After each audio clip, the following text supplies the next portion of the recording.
Em pleno inverno do século XIX, homens comuns enfrentaram uma verdade simples e brutal. Sem abrigo adequado, a floresta congelada não perdoava. A 40 graus negativos, o corpo humano perde calor mais rápido do que consegue produzir. Foi nesse limite extremo que os lenhadores aprenderam que cortar árvores era secundário. Antes de derrubar um único pinheiro, era preciso erguer um refúgio capaz de resistir ao vento, à neve, ao gelo e ao tempo, usando apenas ferramentas manuais e conhecimento acumulado pela experiência dura da sobrevivência coletiva humana. Esses alojamentos não foram planejados para conforto, mas para sobrevivência absoluta. Cada decisão, do diâmetro dos troncos à posição do fogão, separava a vida da morte. Erros não eram corrigidos depois. No inverno profundo, não existia segunda chance para homens isolados centenas de quilômetros da civilização próxima então conhecida alguma. O primeiro passo era escolher o local correto. O terreno precisava ser ligeiramente elevado, protegido do vento dominante e próximo à madeira abundante. Construir sobre solo congelado exigia adaptação imediata, pois cavar fundações profundas era impossível quando a terra se tornava dura como pedra sob temperaturas extremas constantes daquele inverno. Sem concreto, sem aço e sem máquinas, a base do alojamento era feita com pedras largas apoiadas diretamente no chão. Sobre elas repousavam os troncos iniciais, escolhidos entre os mais retos e espessos, porque sustentariam todo o peso da construção durante meses de neve acumulada, sem qualquer margem para falhas. As paredes surgiam do encaixe preciso entre toras descascadas à mão. Musgo, barro e lascas de madeira selavam cada fresta contra o vento cortante. Esse isolamento rudimentar mantinha o calor interno e impedia que a tempestade transformasse o abrigo em uma armadilha gelada durante longas noites sem lua alguma visível ali. O telhado era tratado como questão de vida ou morte. Inclinação acentuada, vigas maciças e camadas sucessivas de proteção garantiam que toneladas de neve não esmagassem os homens durante o sono. Quando o telhado falhava, não havia resgate. Apenas silêncio branco sobre corpos imóveis soterrados pela própria estrutura construída ali. No interior, não existiam divisões nem privacidade. Fileiras de camas simples cercavam um único fogão central, responsável por aquecer dezenas de corpos exaustos. O calor era desigual e dormir longe do fogo significava acordar com a água congelada ao lado do leito improvisado naquela noite de inverno severo extremo. A manutenção do fogo não parava.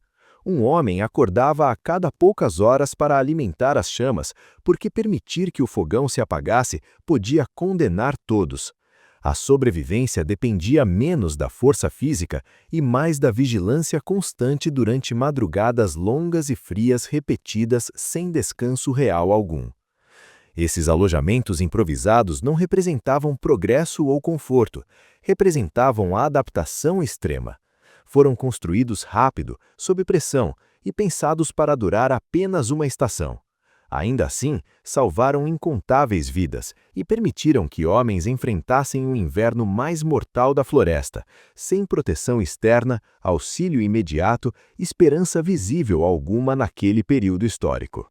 Quando o alojamento estava de pé, a luta verdadeira começava. O frio não era um evento passageiro, mas uma presença constante que pressionava cada decisão cotidiana. Dentro daqueles muros de madeira bruta, o inverno testava os limites do corpo humano todos os dias, sem exceção ou trégua previsível. O fogão de ferro fundido era o centro vital do abrigo. Não havia alternativa. Sem ele, o interior se tornava tão mortal quanto a floresta externa. O posicionamento no centro não era escolha estética, mas cálculo prático.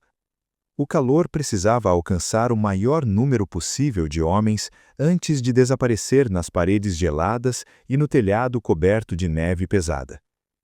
Mesmo assim, o calor nunca era suficiente. A madeira queimava rápido e o consumo era voraz.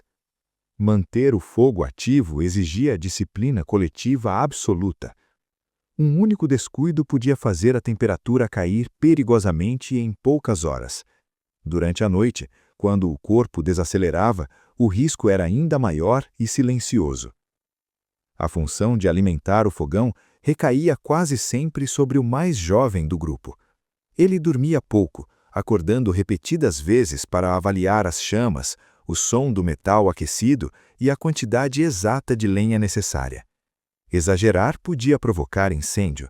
Falhar significava congelamento progressivo de dezenas de homens adormecidos ao seu redor. As roupas nunca secavam completamente. Meias, luvas e casacos pendiam sobre cordas improvisadas acima do fogo, soltando vapor constante. O cheiro de lã molhada, fumaça e suor impregnava o ar. Respirar era pesado, mas abrir janelas significava convidar o frio mortal para dentro do abrigo. A ventilação era mínima e perigosa. O acúmulo de fumaça e gases podia adoecer os homens lentamente, enquanto o frio ameaçava matá-los rapidamente. A escolha era sobreviver desconfortável ou morrer em silêncio. Doenças respiratórias eram comuns e aceitas como parte inevitável daquela rotina brutal. Dormir era exercício de estratégia. Os homens se agrupavam para compartilhar calor corporal, cobrindo-se com camadas de lã grossa e palha. O espaço era restrito e a privacidade inexistente. Cada movimento durante a noite era sentido por todos, mas ninguém reclamava. Reclamar não aquecia ninguém. O som constante do vento batendo nas paredes lembrava que o abrigo era apenas uma barreira frágil entre a vida e um ambiente hostil absoluto. Em tempestades mais violentas, a estrutura rangia e ninguém dormia profundamente. Cada estalo da madeira levantava o medo silencioso de colapso total iminente. Apesar de tudo, aqueles alojamentos cumpriam sua função essencial. Eles não derrotavam o frio, apenas o atrasavam. Criavam uma bolha mínima de sobrevivência em um território onde o erro custava caro. Ali, resistir não era heroísmo, era apenas o requisito básico para acordar vivo na manhã seguinte. Com o amanhecer, o alojamento deixava de ser refúgio e se tornava apenas ponto de passagem. O frio permanecia, mas o trabalho chamava. Os homens saíam antes do sol, respirando vapor, sentindo a madeira estalar sobre as botas endurecidas pelo gelo persistente. A rotina não permitia hesitação. Vestir-se era rápido, comer era funcional, falar era mínimo. Cada minuto parado significava perder calor precioso. O abrigo existia para permitir o retorno à noite, não para oferecer descanso verdadeiro durante o dia exaustivo contínuo. Nas florestas o perigo era constante. Árvores gigantes caíam com violência imprevisível. Ferramentas simples exigiam precisão absoluta. Um erro, um escorregão, uma falha de cálculo e o corpo humano não resistia. O alojamento era pensado para receber feridos, mas raramente podia salvá-los. Ao fim do dia, os homens retornavam carregando o peso do cansaço extremo. O interior se enchia novamente de movimento contido, de corpos rígidos buscando calor imediato. O fogo era reacendido com urgência, como se o dia inteiro tivesse sido uma batalha contra a extinção gradual. A alimentação tinha papel decisivo na sobrevivência. A comida precisava repor milhares de calorias perdidas no frio e no esforço físico contínuo. Não havia variedade nem prazer. Havia quantidade, gordura, sal e calor. Comer era um ato funcional, tão vital quanto respirar naquele contexto específico. O alojamento também era espaço de manutenção. Roupas eram remendadas, lâminas afiadas, botas ajustadas. Tudo precisava funcionar no dia seguinte. Não existiam lojas, reposições rápidas ou ajuda externa. Cada objeto era tratado como recurso finito e essencial para continuar vivo trabalhando. O convívio forçado moldava comportamentos. Conflitos existiam, mas eram contidos. A sobrevivência coletiva dependia de cooperação silenciosa. Um homem isolado não durava muito. O alojamento ensinava, sem discursos, que resistir ao inverno exigia disciplina compartilhada. Durante as noites mais frias, o silêncio era quebrado apenas pelo estalo da lenha e pela respiração pesada. Pensamentos viajavam para longe, para casas aquecidas que pareciam pertencer a outra vida. Ainda assim, ninguém abandonava o abrigo.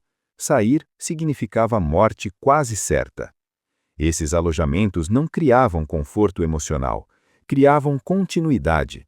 Permitiram que homens suportassem meses de isolamento extremo, repetindo dias idênticos, sustentados por madeira, fogo e rotina rígida. Sem eles, a exploração das florestas teria sido impossível naquela época implacável. Eram construções temporárias, mas carregavam conhecimento acumulado por gerações. Cada abrigo refletia erros anteriores, mortes silenciosas e aprendizados transmitidos sem registros escritos. A floresta ensinava rápido e punia sem piedade. Sobreviver significava observar, adaptar e repetir apenas o que funcionava. O alojamento tornava possível essa repetição contínua. Ele oferecia uma pausa mínima entre jornadas brutais, preservando energia suficiente para continuar. Sem esse intervalo controlado, o corpo quebrava, a mente cedia, a operação inteira fracassava. Assim, mais do que madeira empilhada, o abrigo era uma ferramenta estratégica, tão importante quanto machados, serras e braços humanos, sustentando a presença dos homens naquele território hostil por toda a estação. Durante meses, ele sustentava decisões, rotinas e vidas, mantendo uma frágil ordem diante do caos climático constante que dominava completamente a paisagem local. Quando a primavera finalmente se aproximava, o alojamento perdia sua função vital.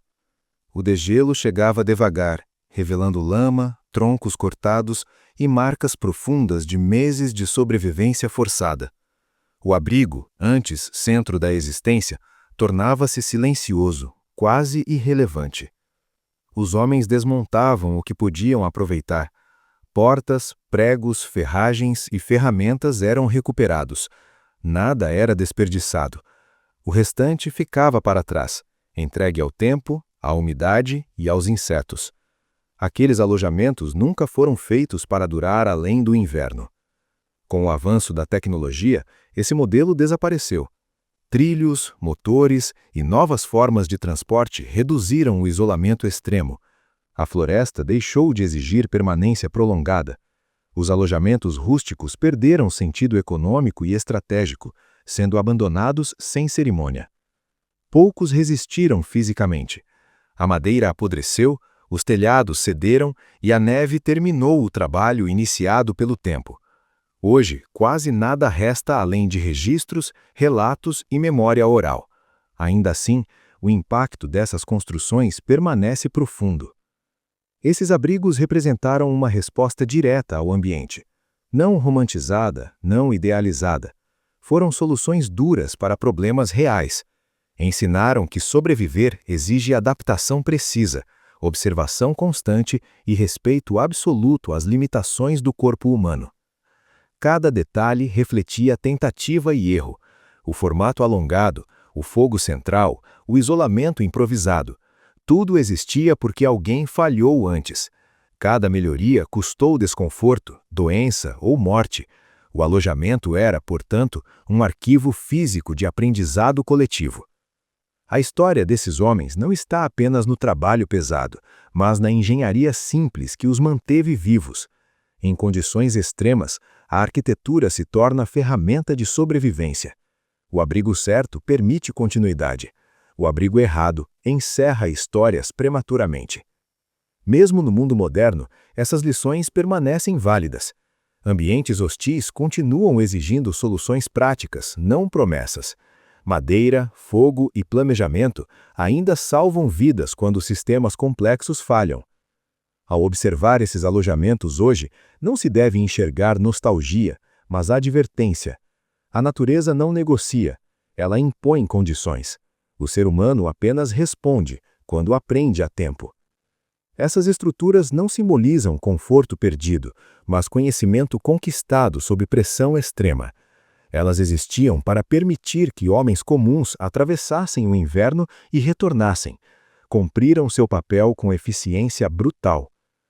Esses alojamentos também revelam limites claros da resistência humana. Sem planejamento, disciplina e cooperação, nenhuma estrutura bastaria. O abrigo funcionava porque cada homem entendia seu papel, respeitava regras simples e aceitava sacrifícios diários. Não havia espaço para improviso irresponsável ou conforto individual. A sobrevivência dependia do coletivo, da repetição correta de rotinas e da atenção constante aos sinais do ambiente. O frio, o vento e a neve impunham decisões imediatas. Ignorá-las significava punição rápida. Esse equilíbrio frágil entre construção, comportamento e natureza define o verdadeiro legado desses acampamentos esquecidos. Eles moldaram práticas que ainda influenciam projetos de sobrevivência em regiões remotas, onde erros continuam custando caro e soluções simples seguem sendo decisivas para permanecer vivo hoje em ambientes extremos atuais globais.